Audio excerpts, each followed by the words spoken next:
এখন এই মুহূর্তে সব থেকে বড় খবর দেখতে পাচ্ছেন, বাঁকুড়া মোড়ে এসএস এর গাড়িতে পিষ্ট হয়ে এক ব্যক্তির মৃত্যু ঘটে। ঘটনাটি ঘটে আজ বিকেল 3:30 নাগাদ। জানা যায় ওই মৃত ব্যক্তিটি বর্ধমান থেকে বাড়ি ফিরছিল। ওই সময় বাঁকুড়া মোড়ে হোটালপাড়ার কাছে প্রাক্তন ইলেকট্রিক অফিসার এসএস এর গাড়িতে ওই ব্যক্তিটির মুখোমুখি অ্যাক্সিডেন্ট হয়। আরও জানা যায় এসএস মদ্যপ অবস্থায় গাড়ি চালাচ্ছিল। মৃত ব্যক্তিটির নাম তুষার ঘোষ, বাড়ি খণ্ডঘোষ ব্লকে ওয়ানিয়া গ্রামে। বাবার নাম নবকুমার ঘোষ।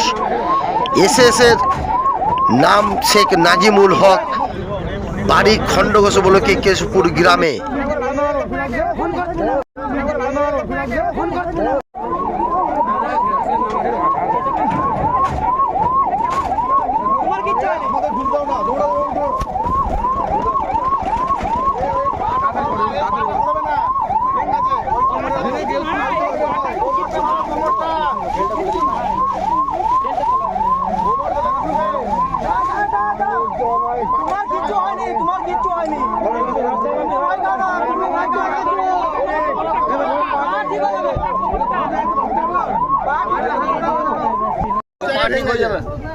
চাচা গাড়িটা কই? চাচা গাড়ি ওই চাচা গাড়ি আসছে, গাড়িটা ভেঙে দেবো বলে একদম পুরো গাড়িটা বেরিয়ে গেছে।